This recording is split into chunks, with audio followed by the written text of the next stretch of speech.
बढ़ो अनुराग मन अरुणे न बढ़ो अरु कि दमोह से रंगीले लाडले नित्य नवीन दुल्हा दुल्हन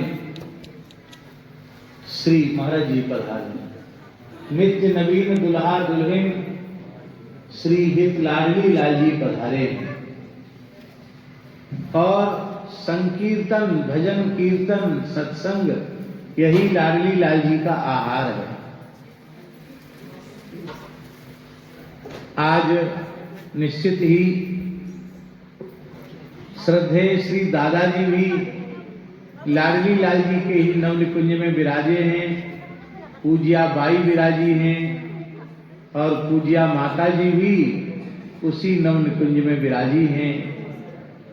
और हित कृपा मूर्ति पूज्य श्री हिताश्रम वाले बड़े महाराज जी श्री भक्तमाली जी महाराज वे सबको लाड़ लड़ा रहे हैं और पूज्य सदगुरुदेव भक्तमाली जी निकुंज में बैठ करके इस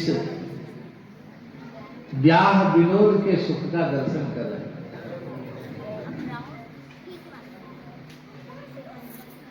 परिवार में चारों लाल जी श्री बड़े भैया मदन मोहन जी, श्री छोटे भैया नीलमणि जी, उनसे छोटे श्री अरविंद जी और सबसे छोटे श्री रघुनाथ जी राघवेंद्र जी।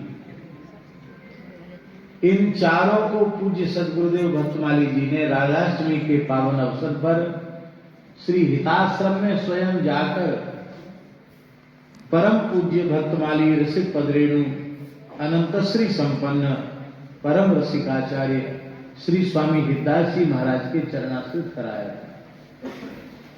और पूज्य श्री हिताश्रम वाले बड़े महाराज जी ने सजल नेत्रों से कहा था कि ये चारों कितने भाग्यशाली हैं जिनकी श्री जी की शरणागति का पुरस्कार करने स्वयं भक्तमाली जी पधारे।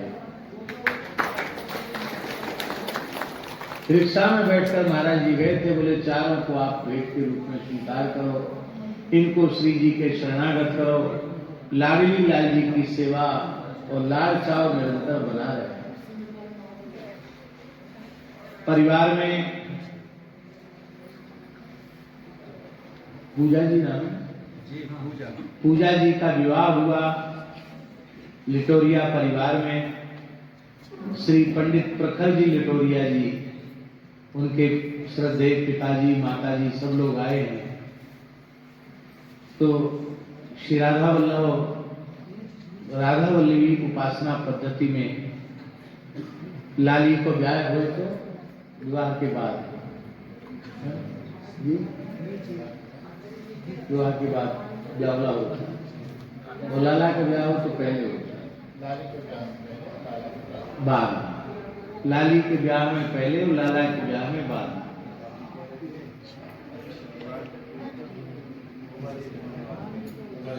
अच्छा, बहुत अच्छी बात।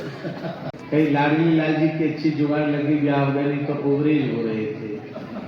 और अभी तो मेरे मन में एक भाव और आया कि अब जितनी लाली है ना उतने ब्यावला तो पक्के। जितनी लालियों का दर्शन हो रहा है ना, सबके ब्याह होंगे फिर सब ब्यावला होगा। और ब्यावले रस के आचार्य तो हमारे रसिक माधव दास जी है, इनकी ही रचना है।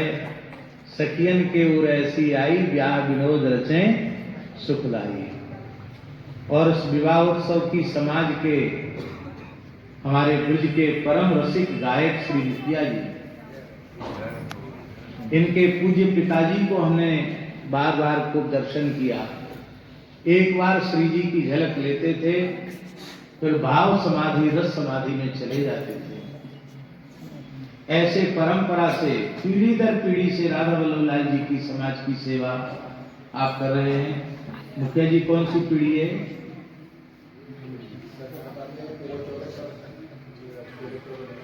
ये 14वीं पीढ़ी में मुखिया जी देवबंद सिंह महाप्रभु जी लेके आए। हाँ, 14वीं पीढ़ी में है मुखिया जी। और समाज की सबसे प्राचीन परंपरा श्री राधा वल्लभ जी के यहाँ पर मंदिर में है, जहाँ नित्यानी समाज होती है। माने मंगला से लेकर शयन तक ठाकुर जी की संपूर्ण सेवा समाज की पद्धति से ही होती है। ये एक विलक्षण संयोग है। नहीं, कहीं कहीं उत्सव की समाज होती पर नित्य समाज नहीं होती। पर यहाँ नित्य समाज और पीढ़ी दर पीढ़ी परंपरा से मुखिया जी उसके वाणी की सेवा करते हैं। आपको पहुंचना है